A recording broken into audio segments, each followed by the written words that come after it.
Is social media the real reason you're not doing well in class?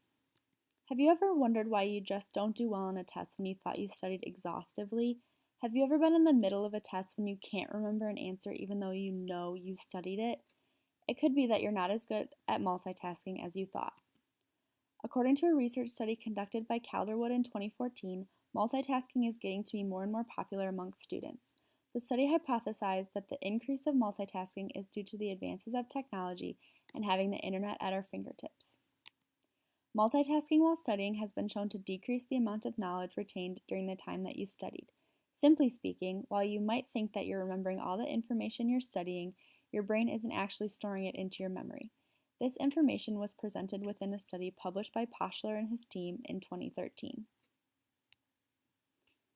When speaking to social media directly, Zhu and his team found that using social media while studying has a negative effect on grades and a negative effect on the student's overall well-being.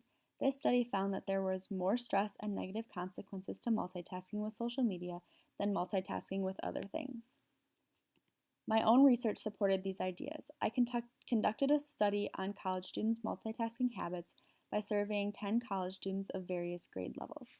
Firstly, when the participants were asked if they multitask while studying, 40% of them said maybe, 30% said yes, and 30% said no. Curiously, when I broke down the responses by gender, 40% of the females said that they multitask and only 20% of the males said they did.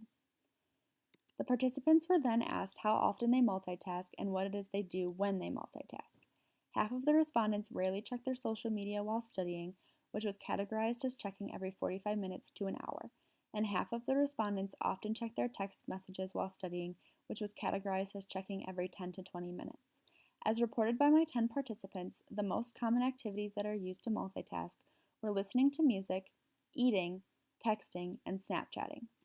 Finally, the students were asked their opinion on the harm multitasking has while studying. When asked if multitasking harms their own studying, 100% of the respondents said yes. Similarly, when asked if they think multitasking harms other students studying, 90% of the respondents said yes. The results of my research indicate that most students are aware that multitasking harms their studying, but they do it anyways. I found that the students I polled were not entirely sure what constitutes multitasking, yet they knew it harmed their overall academic performance. I'm now speaking directly to my peers. We need to collectively understand that multitasking is only doing us harm in the long run. We need to put down our phones, close our extra tabs, and focus on one thing at a time. In the end, we'll be happy we did. Thank you.